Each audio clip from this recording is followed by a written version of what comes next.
I'm joined once again by historian Alan Wilson, and it's a few weeks or a few months since we recorded the first interviews. It's now the 16th of February 2012, and in the interviews that we did, Alan, and the shows that have been put out so far, obviously there's no way we can get all of the evidence from your historical research into short DVDs, but it is in the books. Yes, you'd probably need about 50 hours to cover the thing properly. You'd have to do something like Attenborough's Life on Earth, you know, and even then you wouldn't do it. So just tell us, when was your first book published? 1981. And what was that one? Well, we did the book on King Arthur, King of Glamorgan and Gwent. We realised that he was well known to be, the second king Arthur was well known to be a Glamorgan king.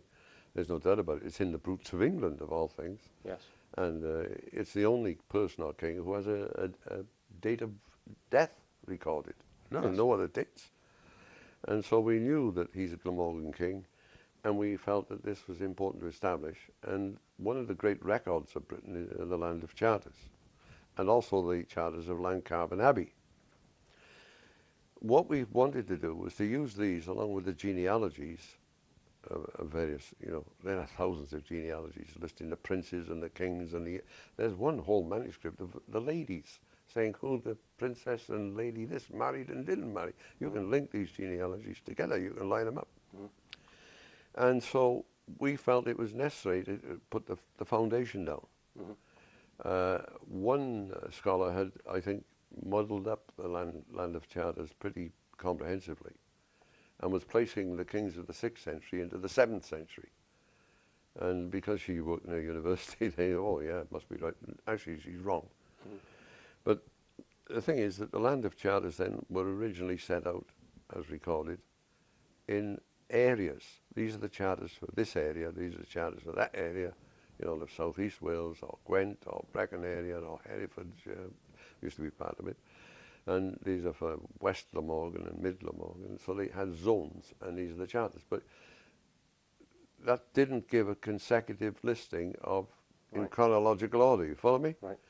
So we had to sort of get them into a chronological order. Well, the names of all the bishops were known in a list, so we know who got the charter, and the names of all the kings were known. And frequently, the king and the bishop were named together in Lives of the Saints, in other documents, and in the charters themselves and histories. So the first book was... So to line them up, get them in the right order. And this is massive evidence of the dynasty. Right. So King Arthur, King of Glamorgan and Gwent, and the second one was Charters of the Kings, is that right? Yes. And we had to sort of do this. We had to write a history in outline of what was happening. Yeah. We had to get an outline history on the record of this is what roughly happened in the first book. Then the second book was the Charters of the Kings. We printed all the charters and all the lists, a major list, not all of them, but Lives of the Saints and Kings and so on, which give credence to the first book. Okay. Does that make sense? Yes. I got a bit muddled there. And then the third book was King Arthur the War King. Yes, we decided that people will buy 20 books of a novel to one of a history, like, which is a bit stupid, but they do. Right. And we knew that this could be a good story for filming, and as a novel. And people like to read a novel more than they do history, you know. It's easier. We've done a day's work in the office or in the factory. You come home, you've been driving a taxi, you want to relax. So the third book was a novel? A novel.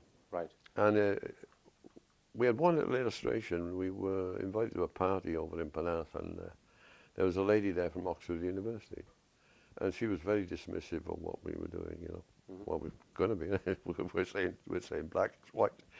And so I left the books there, you see. Well, she was staying overnight at the assistant bank manager, was a friend had invited us to this too.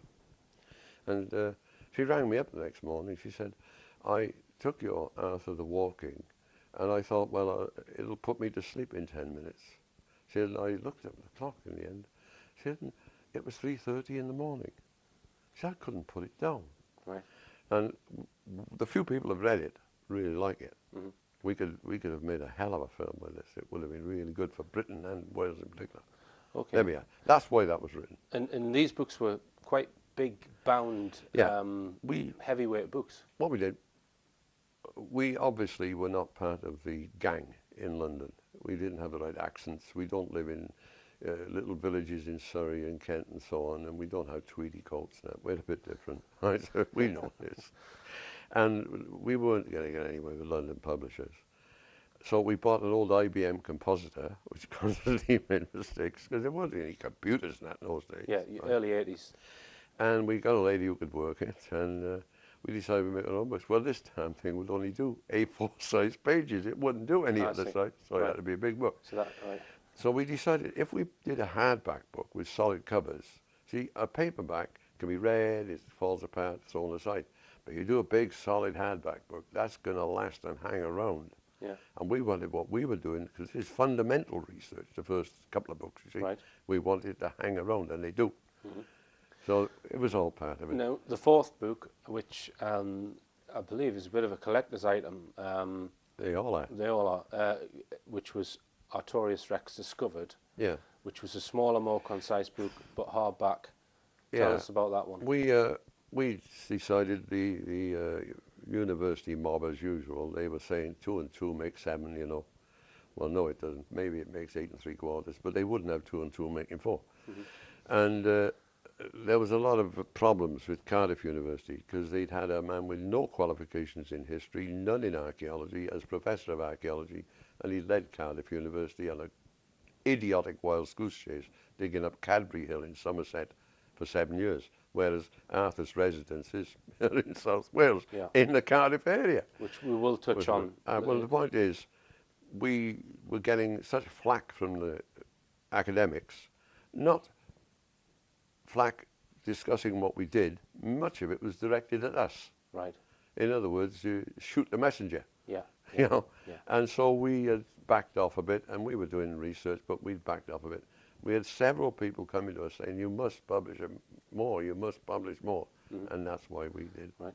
And by that time, you had discovered the King Arthur stone, which is, featured on the cover. We got that early on, now. And the inscription is Rex Artorius. Which is wrong, you know, but we think it may mean the king. And we've had we got a guy who was pretty well versed with Latin, and he was into the Latin grammar, and he said it meant something with the tense of this and that. I'm not into it. But he said it could probably indicate the king. Right. So was the next book after that one the Adrian Gilbert book or not? What was the? What we'd done, we'd also gone on with the cave, and we'd gone on with other things, and the discoveries were piling up, and the evidence was piling up. So this was at Gilbert came to see us. Munwood Gaia. Yeah, we then decided, well, at the end we decided the best thing to do is get this project out of Britain. You know, we were trying to get it out of Britain, because we knew about the Maddox expedition to America and this sort of thing, and there's a lot more evidence for it than people are willing to admit.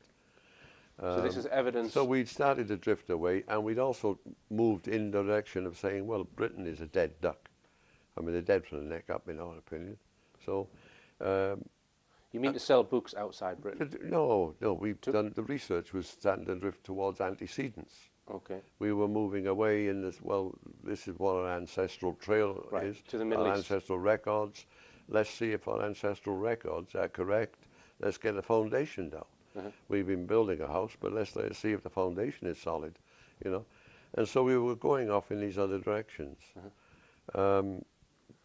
Gilbert came to see us, and he was more than interested. He wanted to do a book with us. And so this is the mid-90s now. Right. And we're piling up the evidence all over the place, you know. the saga of what had gone on. I mean, if we had to give a lecture, we'd advise the people, like, you know, in Wales, we'd get some bouncers on the door.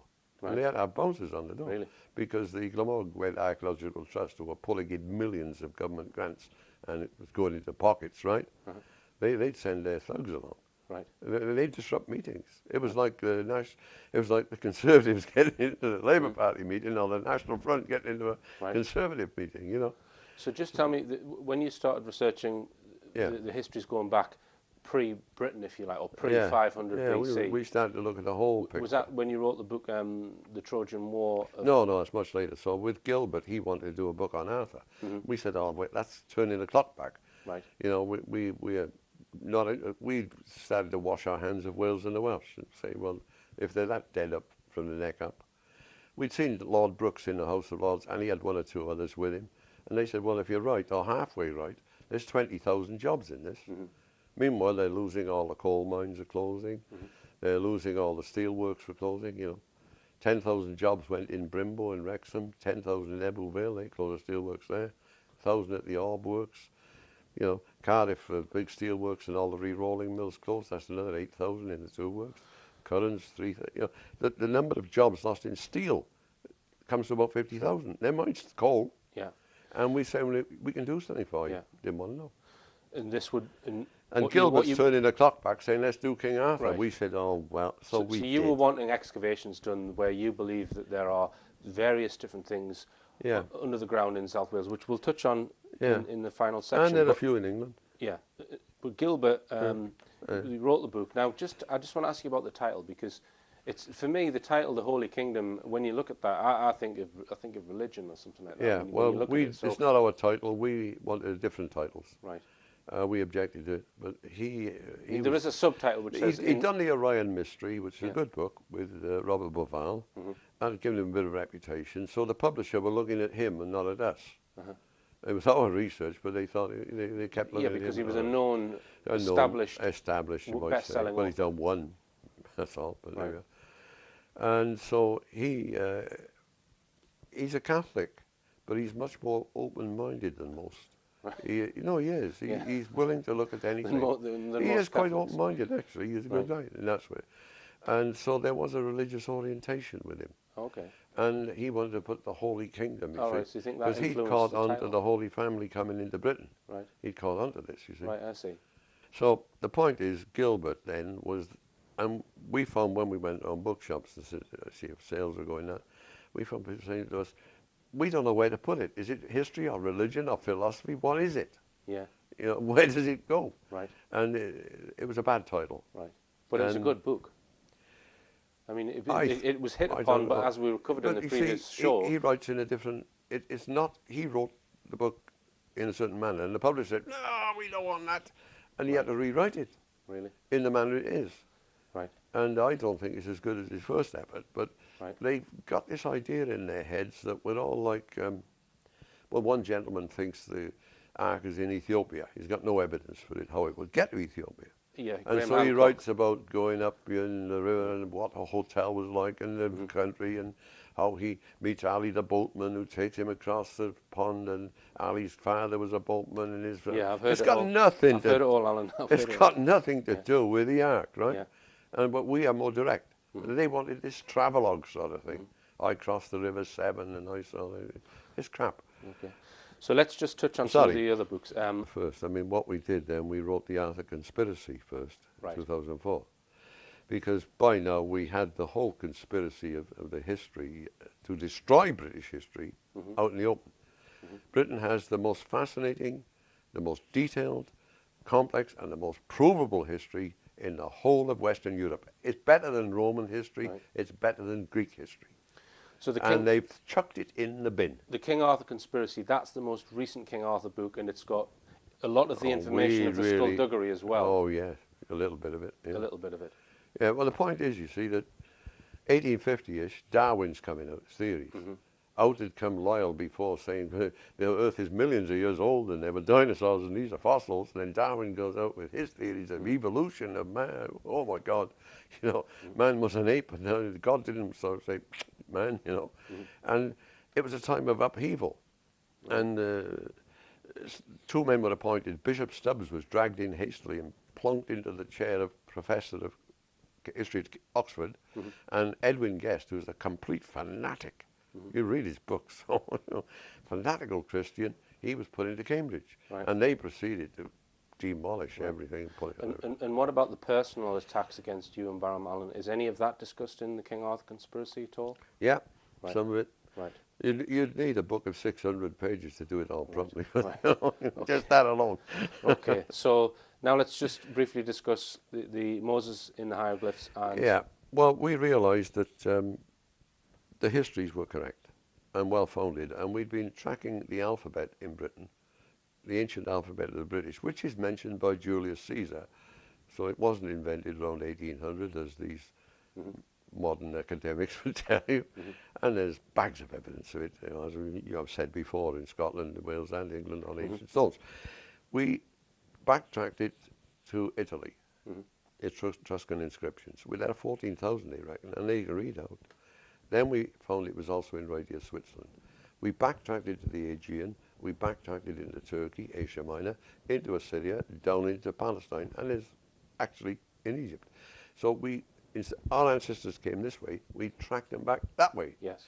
And we realized that Egyptian history, as a great many of researchers know, is in one heck of a mess. The best book I read on this is by 5 archaeologists.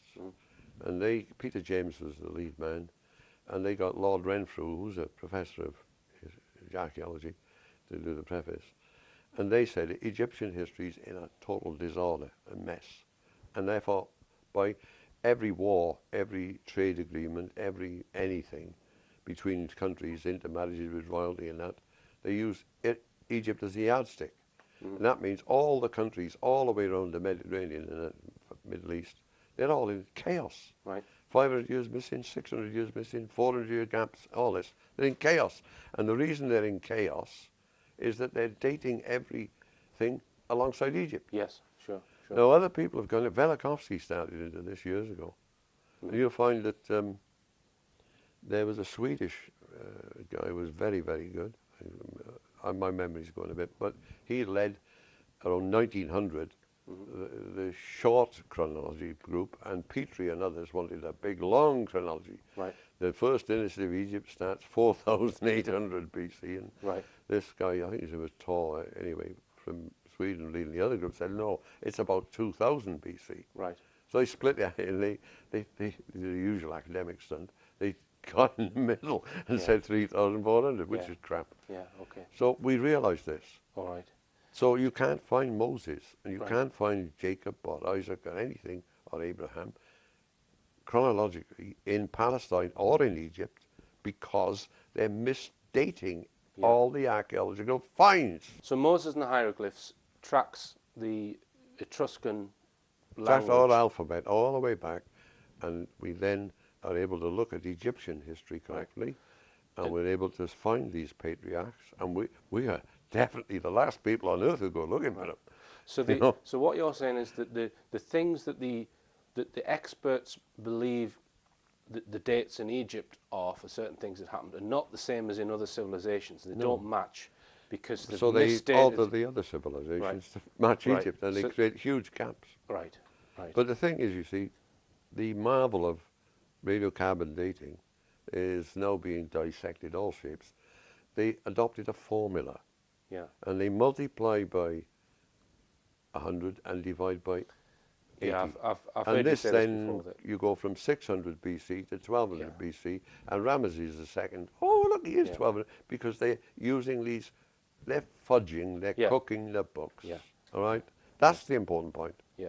I heard of a teacher who used to divide the answer he should have got with the answer that he got and come up with a coefficient. Multiply that coefficient by his wrong answer, you get the right answer. So it's they're cheating. Yeah, exactly. And it's mainly Americans. All these American professors at the time, they all had to write their book. And some of them had just, the ink was still wet out the printing press, and out comes radiocarbon dating. Oh my God. Yeah. So after Moses and the hieroglyphs, you then wrote the discovery of the Ark of the Covenant. That's right. Right. Well, what has happened is that we realised that the Cymry the Welsh were very definitely the 10 tribes. Or half of them?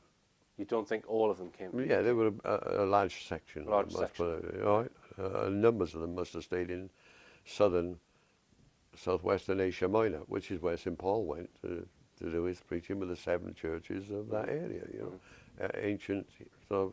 And some of them went to Ireland as well, though, didn't they? Alan? No, not to my No? knowledge. The tribe of Dan, is that not one of the 10 tribes? No, No? not in my opinion. Okay, well, carry on. I let the Irish do the Irish history and let the Scots invent their own, right? Keep them out of it, right? It'll cause chaos. Okay. Right. So we knew that the 10 tribes had come into Britain. And we know, because these things were leading us off, you'd find doors and you went through them, you see. We weren't saying, oh, we'd write a book, or we'd research that. There were sort of clues emerging from these decipherments. And one door we went through was the Holy Family coming here in 33 AD. They're coming to ancient kinsmen. The 10 tribes are their ancient kinsmen. And then you find there's all sorts of snippets around in ancient history showing that they knew damn well where the 10 tribes were. I mean, several 100,000 people don't get lost. Yeah. They go somewhere. They're not lost. They know where they are, you know. Yeah. So there was a linkage here, and therefore we decided we'd look at other things. And we had Helen, Britain, being a member of the Holy Family. We had the Glamorgan kings being the first Holy King family. They were the first Holy Family. Okay. So there's an intermarriage, and there are intermarriages stated in the ancient Welsh documents of the Holy Family members marrying members of the royal clan. Okay. So this is not ill-founded. Yeah. Now, after the discovery of the Ark of the Covenant, you wrote the Trojan War book. What inspired you to do that book? Well, clearly we knew now that one of the big planks for throwing out British history was that we claim to be Trojans, and the English section is mainly the Trojan people, right? Yeah. We think so, but there are also some in Wales, and also Cymru in England. They didn't take defined areas so much. Right. We can say the Cymru were the west side of, and Trojans the other. And the English attitude in the 19th century, trying to promote Anglo-Saxonism all the time, promoting these German kings, right? Yeah. Was that the Trojan War never happened. It was a myth. Yeah. Therefore, any history based on something that never happened as a myth had to be junk history, and they threw it out. They threw the entire history out. Bang, out it goes. So out goes the history of Alboin coming here from Syria in sort of 1400, 1500 BC, which is eminently provable. Out went the Trojan War, the Trojans. So all British history could be abandoned because they were founded on lies. Okay. Well, if you restore the Trojan War to reality, it's not a myth or a legend, you're right. And clearly it didn't take place between 1135 or 1334. The Greeks have no idea. It did take place and can be traced very clearly to about 650, 638 BC. Right. Now, once you got the date of the Trojan War right, all these other histories are in the Middle East that are out of displaced. So 400 years and 500, 600 years out of place. Rip Van Winkle lands, nobody there. They all fall into place. Okay. Now, Alan, in the very first program that I recorded with you, I suggested various motives which could be behind the problems that you've had, and I said that it's possibly upsetting to royalty, it's possibly Freemasonic, it's possibly the Catholic Church, or there's a whole, and other groups as well that are possibly behind the smear attempts that you've had. We don't really know who it is, but you actually wrote to the Queen before you'd written any books to ask if this research was going to be upsetting to them. Just tell us about that letter. Well, we just wrote a letter saying we intended going into these genealogies and this history, and obviously it could have an effect on history, and they're dependent upon history, aren't they? Yeah. We were brief enough, and there weren't any objections, and he said, no. So you got a reply. We'll show that letter on the screen from the Queen's. I don't know. It wasn't. Oh, one from her herself, but I mean, obviously she may have been consulted, but some people didn't think there was any problem.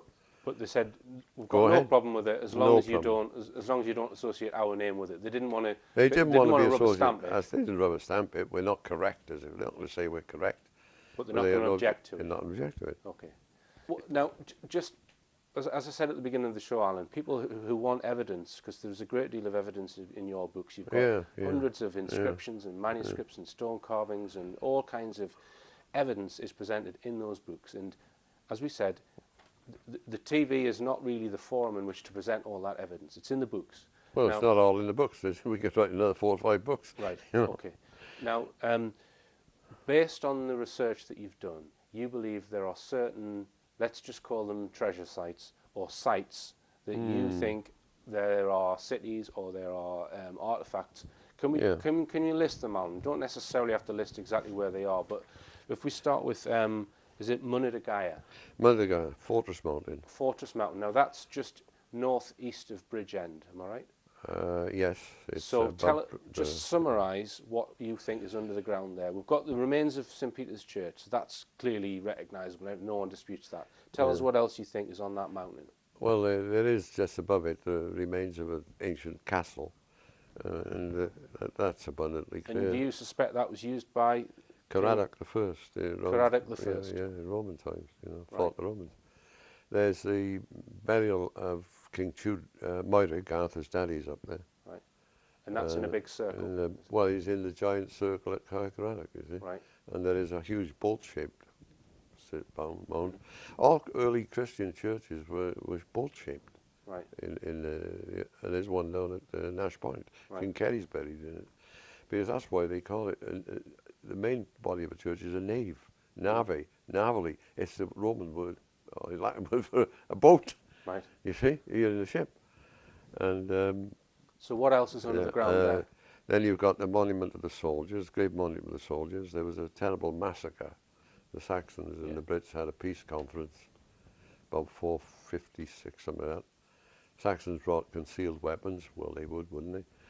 And when they'd drunk too much beer, they massacred 383 British leaders at a peace conference. The English try and write that this was a battle up in the north of England, and the Welsh used to get drunk before the battle, and they all got killed, which is complete fantasy. All right. It's a massacre at a peace conference. But nonetheless, that's there. There's St Peter's Church, and there's a crypt under that church. All churches in Britain were named after the founder. That church goes back to the 1st century AD. You work it out. Now, you also claim that there are fortresses on the side of that mountain. Yes, there are. I mean, can you see There's remains the of ancient ironworks where they used to smelt their iron anciently up there. that? And is there something further down the mountain? Well, there's the monument at Millway where they buried all these 383 dead Right. nobles. There's a treasure site up there, a vast one, very big, where our man Alan Hassel and we've seen it on film. Right. There are no end of bits and pieces up on that mountain. It's a huge city. So do you suspect that there was a town or a city further down the mountain? There is there are trees as the road. You go up the road to get up there, and there are a lot of trees you can't see to the side. You go mini forest. Right. But if you look on Google Earth, and everybody told us in the village, there's lots of ancient ruins under the ground. They're like streets of houses. You can see them sticking up. Right. Under the ground. So there is a place there. Well, if that's Caradoc, there's the lost town of King Caradoc. Right. Well, that's Caradoc. The is a Right. town So you think King the town of He King wouldn't live up Caradoc- on the mountain 900 feet up in the wind. He'd live down in the Right. bottom where it's nice and So sheltered. So you think there's a town at the There bottom? is a buried town. A you buried know. town there. It is. There's no doubt about Right. it. You also think there's a palace outside.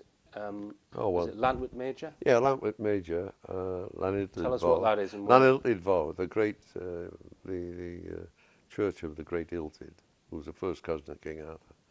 But in the fields there, just to the north, about a mile north, there remains of a gigantic palace, about 4 acres of it, in an 11-acre site. I got the date wrong last time. They started excavating it around 1881, 1882. And anyway, they know that the walls that protrude through the earth are still 9 feet high below ground. They're about 3 feet thick.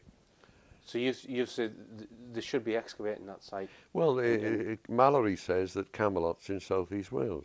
He also says, the other records say it's white. There's loads of white marble scattered all over the fields. But you don't think Camelot is at Lantwood Major? You think Well, it's once that was destroyed, they had to go somewhere else. all right. So that was destroyed. In after the second reign. Right, and then they took. Then they went up to north of Cardiff. Right, which is the Yellow Fortress. Yes, right. So just explain where that is, Alan, But and what you think's there. the great palace at Lambeth Major is the Palace of the Kings. Right. Of course, Wales is a kingdom, not a principality. That's going to upset them. So too bad. So the Yellow Fortress, just tell us about that. Well, we did mention north it in of the Cardiff is Caermelin, and Caermelin could be Camelot, obviously. That would have been then a major. It was the major royal residence, and it was in a cantref, like a little county there, which could never be taxed. Not even in Norman times, you couldn't tax that area. That's the royal cantref. So it suggests it was more important than Cardiff at some point in time. Well, Cardiff is in the parliamentary 100 of Caermelin. The parliamentary 100 wasn't Cardiff and that place in it. It's the other way round. So if the parliamentary 100 a few hundred years ago is in that field, as it were, you know, it's got to be. It's got to be important, hasn't it? Yeah. And you couldn't tax it. Now, you think that one of the reasons why the archaeology department at Cardiff University maybe don't entertain some of your claims, such as Camelot being at Caermelin, is that you can actually see that site from the out the window from Cardiff University. Yeah. Well, they went digging. Oh, look, most of the people in the university, I think, will be all right, you know. But you get the guy in charge, and you got this Alcock was there for. He came there in 1945 claiming to be an archaeologist, which he was not. He had no degree in archaeology and none in history. And he came there after the war. You can imagine millions of men coming out of the armed forces, milling about, people still being called up to go in the forces into Germany. And there was chaos, and so they gave him a job. And he worked his way up in the archaeology department and became professor. All right. Well, he's from Carlisle, so he knows a lot about Wales, wouldn't he? You know? Yeah. So if Caermelin was excavated, what do you think would be found? I know I'm ruins asking you ruins of a castle. Well, it's known that there was a castle. There was a wedding at the castle in 1454. So the castle was there. See, you leave a castle in Wales in ruin, or leave it there. The farmers come along with their carts, and they're going to start building houses and barns. And, you know. Yeah. Well, they did that. It was a castle. Did that in Egypt. It's called Castle Field today. They did that in Egypt when the sides fell off the pyramid after. Well, they took them off, didn't they? Yeah. Anyway. Okay, so any other sites, Alan? Well, because you also. Yeah, well, we were down in West Wales. We were very active in West Wales. The cave that we featured, where you think the Holy Cross is. Well, so that's where. Just you don't have to tell us exactly. Well, it's at Nevern. The point is that metal detectors can't lie, and if a metal detector identifies an object in the right place, of the right size, and it's non-ferrous metal, it's looking for a silver casket, then I think you've got a good chance. And you think you've located the burial site of Empress Helen? Oh yeah, a lot of evidence for that. Right, yeah. and where's that? That's again just south of Nevern. South of Nevern. Yeah. Right. And any other sites that you think need excavating? Well, you know, you could dig up all of this. We were friendly with a guy from the Rhondda, and he had a colleague down in West Wales, and there was some very bad scrubland. He was a farmer, so he fenced it off, and he put his goats in there. Well, a goat will eat anything. Right. It'll eat brambles and weeds. It'll eat anything, and they cleared the land, and there was the ruins of a big, huge villa. You see. Really? And we think that's where the princes, of a known line of princes, would have lived, you see. Yeah. So there's masses of places, battle sites. You know, you can find the Battle of Badenside, the Battle of Camlan, the Longbourth. You can find the grave of the prince who was killed in the Battle of Longbourth. And there are so many sites. There's the grave of the sons of Arthur, killed in the war with the Vandals, well known, and kept in good nick. So, yeah, look, there are so many sites. Look, up in Mid Wales, they found the burial of a major prince or king. Traditionally, he's wearing golden shirt or golden cloak. They dug it up, But 1850, and it's in the British Museum. It's one of their great treasures. Why it's in England, I don't know. Well, there's another one on the borders where there's a guy buried wearing a golden shirt. Now, we've been there. There's a huge mound there. They're trying to say it's an old Saxon saint. Saxon minor saints were poverty-stricken, and he didn't wear golden. We know it's the grandson of Arthur II, right? Who was Gwaednoth, mighty in blood. And he's known to the English as Caswallon, meaning viceroy. Anyway. Okay, Alan. Well, but there's loads of sites. Right. And just before we go to the break, if there was a change of heart in academia and they, took on board your work, what do you think the chances of getting these sites excavated would be? Do you think this archaeological trust would do? Yeah, let's go for it. No, I don't want to go near the archaeological trust. The Morgan Gwen archaeological trust. Well, I wouldn't yeah, touch well, it. I wouldn't trust them with a. Yeah, I know that. Matchstick. Okay, but public money. If public money was put behind your work, do you think that can happen? I mean, perhaps if we can get this place at Bull excavated, maybe that would be a catalyst. Well, they should be excavating all of them. Because all we're saying is, there's the spot, dig a hole. Yeah. We can literally, because of, look, you know that after the war there were lots of millions of shells unexploded in the land in Germany, hundreds and even thousands of bombs from the Russians and us bombing hell out of Germany, and they were deep down, and an awful lot were unexploded. Most did go off, but we dropped so many of them.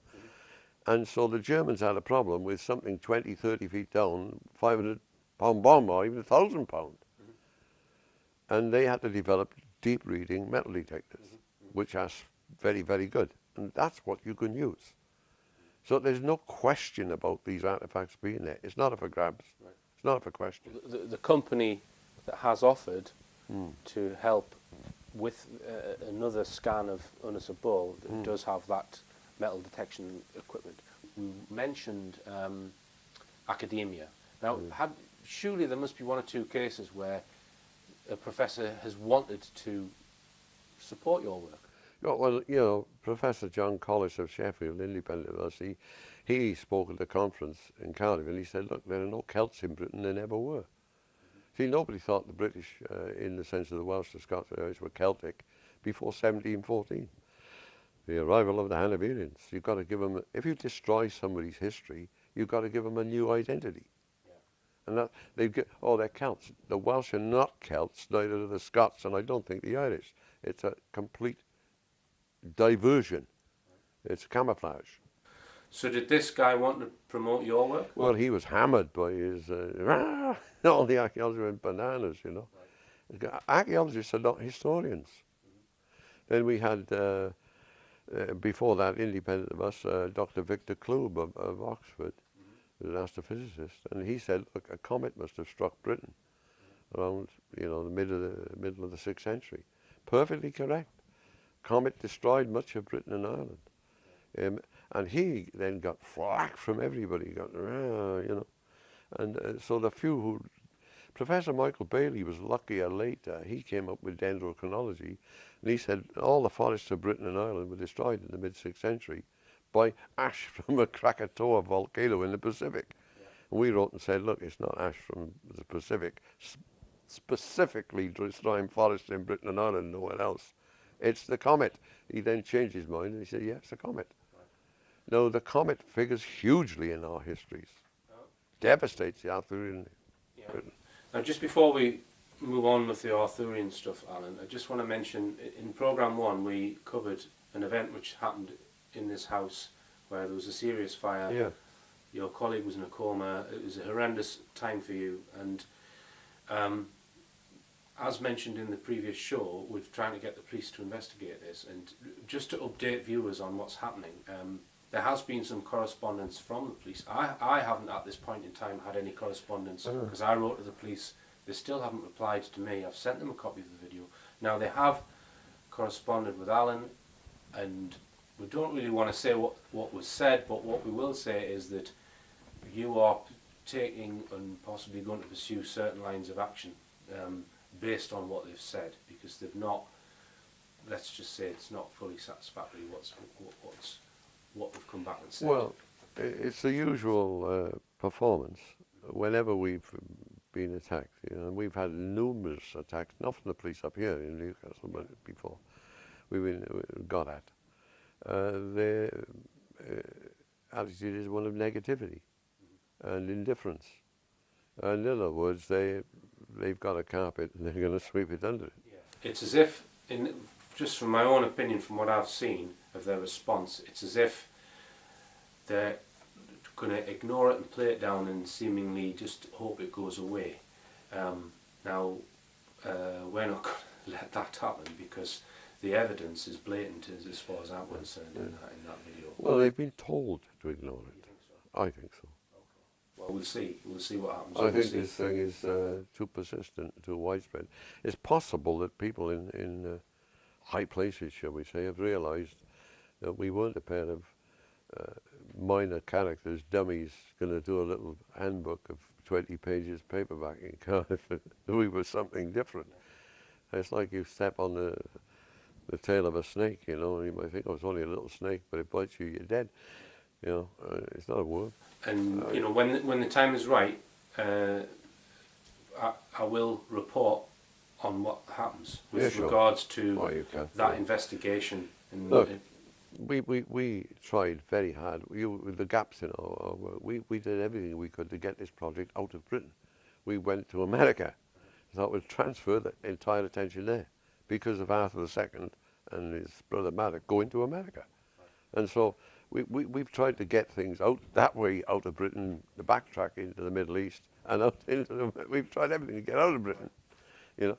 Is that because you think people in those countries are more likely to receive that history better and well, believe it? Maybe, yeah. I mean, I was privileged enough to be asked to do the Bemis lecture, which is an annual lecture in Cambridge, just outside Boston.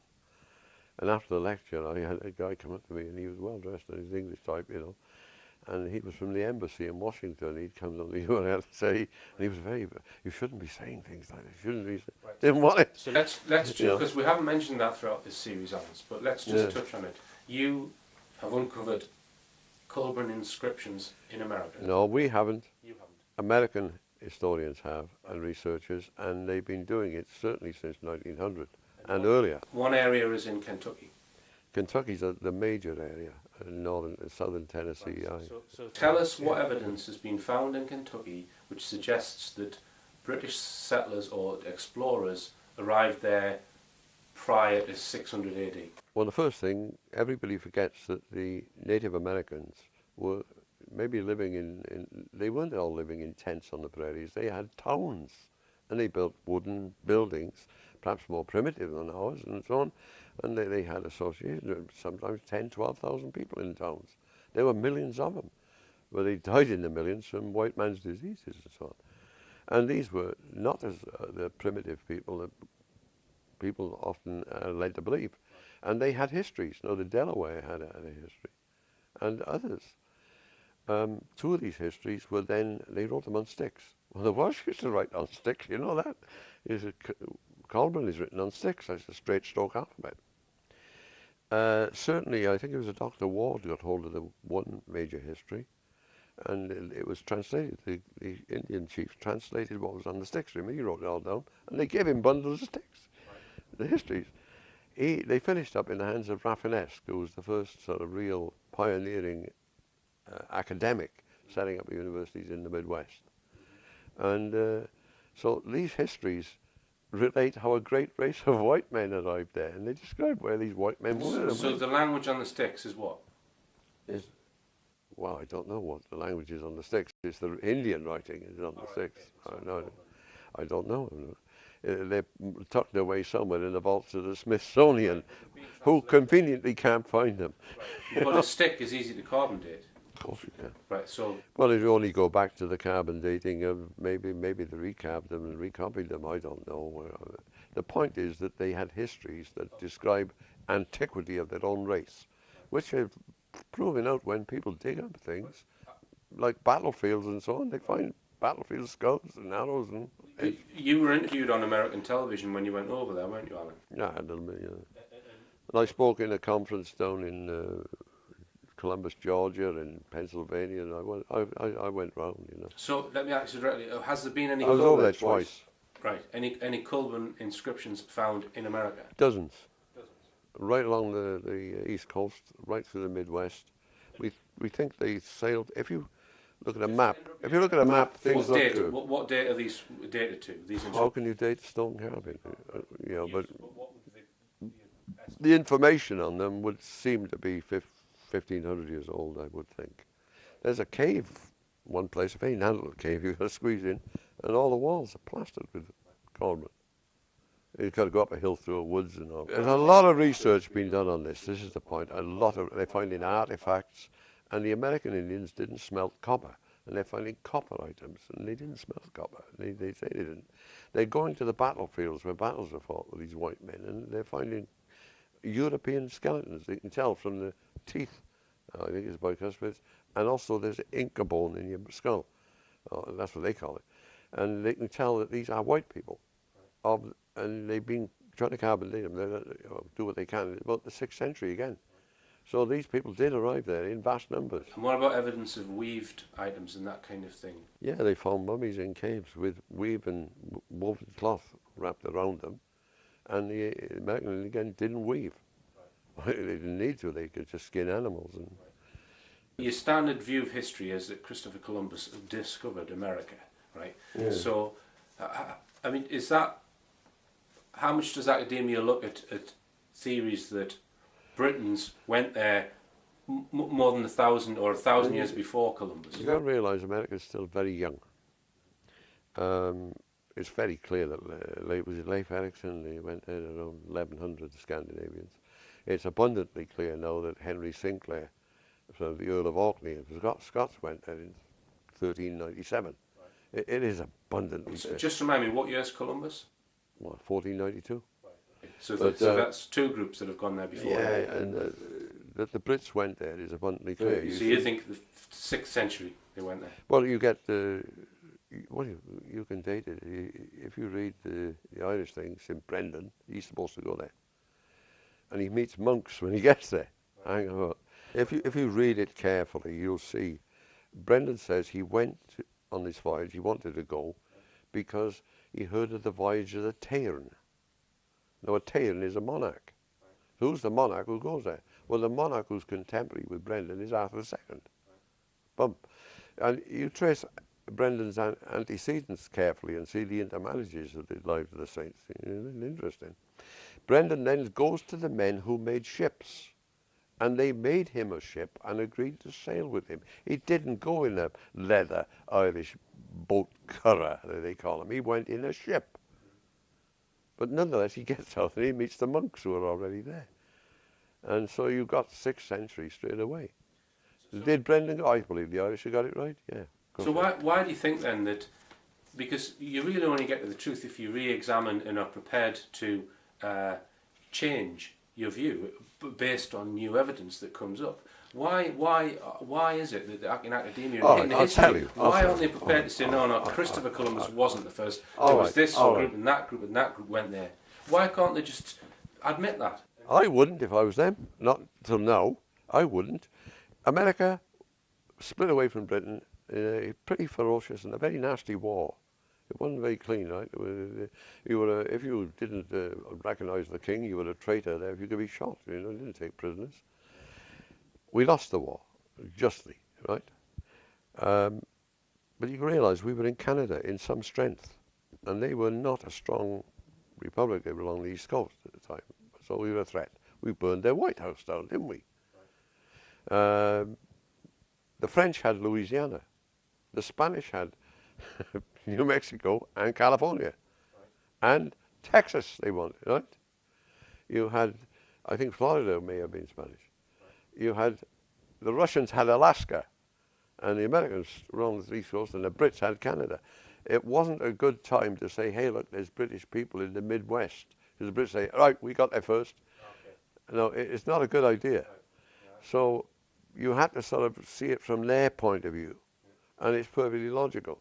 What you know is that when Walter Raleigh set up his colony at Roanoke on the coast, went back and all the people were gone, and the Native Americans there said, other people had come from the interior and taken them away. And they'd gone into the interior. In Kentucky and parts of Indiana and that, down there, Tennessee, there are people called the Melungians. And they're white people. And the Melungians were there before Daniel Boone or Kit Carson or any of the American research explorers got there. They found these people there speaking a form of English. Melungians. Melungians. I met some of them. Been invited to their houses. And they still make a box cigar, guitar. Right? And the guitar is in a box, and they cut a hole in the middle and run the strings over it with a hole there. It's not a rod and a... And if you go to the Welsh National Folk Museum, you'll see these box cigar guitars. Yeah, they're still making them. And they... So you mentioned about them... They had a hell of a problem when they started then forming new states with cones and they were going to have elections. The whites could vote. Well, you wouldn't let the black people vote, would you? They were slaves, right? They can't vote. The Native Americans, they're not white. They can't vote. What can you do with the Melungians? They had a hell of a problem. Didn't know whether to give them the vote or not. That's right. Because they were native, well, they seemed to be native, but That's they were right. white. So Jim Michael and his people in Kentucky and Indiana, they were tracking all this, and they are firmly convinced that Arthur went there. They know that about it. Right. And I think so, because the inscriptions are there. They can be read. What we then want to do is to say, where did they go afterwards? Because these histories tell you all about these white people, American. Everybody forgets the Native American tribes had histories, and they describe it. I've got copies. All right, now, well, just to wrap up, I just want to mention, because all you're asking people to do is dig a hole in certain places and see if there's something there, and if there is, then do a professional excavation, because you want professional teams to excavate these sites. The evidence for all this is so strong, it's overwhelming. It's overwhelming. It's the cost-benefit analysis. The cost of digging a hole and doing a survey is peanuts compared to the benefit that it would bring to those areas. Right. Okay, the archaeologists dug up an abbey, Florida, Strata Florida Abbey in West Wales. They spent $1.25 million.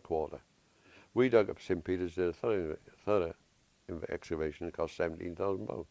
You know, they're not exactly efficient. With that excavation, Alan, if somebody asked me after they watched the King Arthur programme that we did, why didn't you just go down that extra 5 or 6 feet to get into the crypt? Well, how do you do it when your site is hit by a 100-mile-an-hour gale, and then hit by 2 subsequent gales in the next fortnight of 70 miles an hour, and you have no money?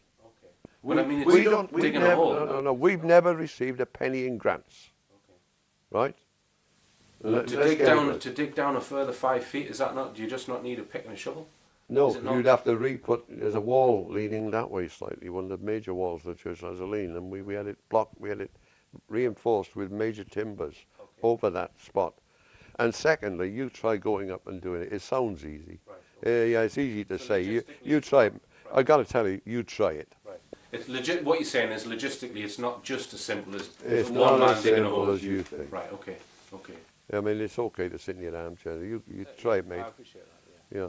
So what we did, we were trying to get out to America and track where these people went, because they moved down from North America south. You see, so we have tracked them all the way down. Okay. So we know where they are now. Okay. Well, they descended. Yeah. Well, you know, this story and your research is by no means complete. It's in many ways it's the start, because a lot of these areas haven't been excavated fully, or you know, to how you would like them. So hopefully we're going to get the scanning done at first at Unisabul. We've had an offer of a professional company who has ground penetration radar, and I'm in the process of arranging with the landowners to get on that land and for us to go and do the tests. We've had ground penetration radar up there. I appreciate that. So I don't need you or anybody else to tell me. I'm being funny now. And we have one of these German machines, and all they're going to do is repeat what we've done. But it's what you call verification. The farmers didn't witness it, and I'm trying to get them on board so that we can all then... Well, the day that any Welsh farmer wakes up, and we've met a lot of them, that'll be the day. I'm trying to keep these people on board, on the landowners, because they're two lovely guys. I know, I like them. They're nice people. Yeah, But they wouldn't come 300 yards. Yeah, but as you said, they're running a farm. They're sheep farmers, so That's their living. half an hour. That's their It living. would take them half an hour. Come on. You know, they've agreed to have the land scanned, so that's good enough for me. And if we can show to them, we're going to get an official report on this. Yeah, then we can take it forward. But you see, we take umbrage at anybody suggesting in any way that we are making it up all wrong, you know, when we know we're damn right and we're dead honest. So we do find it offensive, if you want to know. Okay. Thoroughly offensive. All right. You know, not from you, but the general attitude that everybody's got to check us out. If Joe Bloggs from a university went there, nobody's going to say the same to him. Yeah. And we've been dead honest and we spent our own money on this. And we've never... You see, we don't think it's right for us to dig these sites. Why don't you dig down the extra 5 feet? I'm not an archaeologist. I'm not going to do it because it's got to be preserved.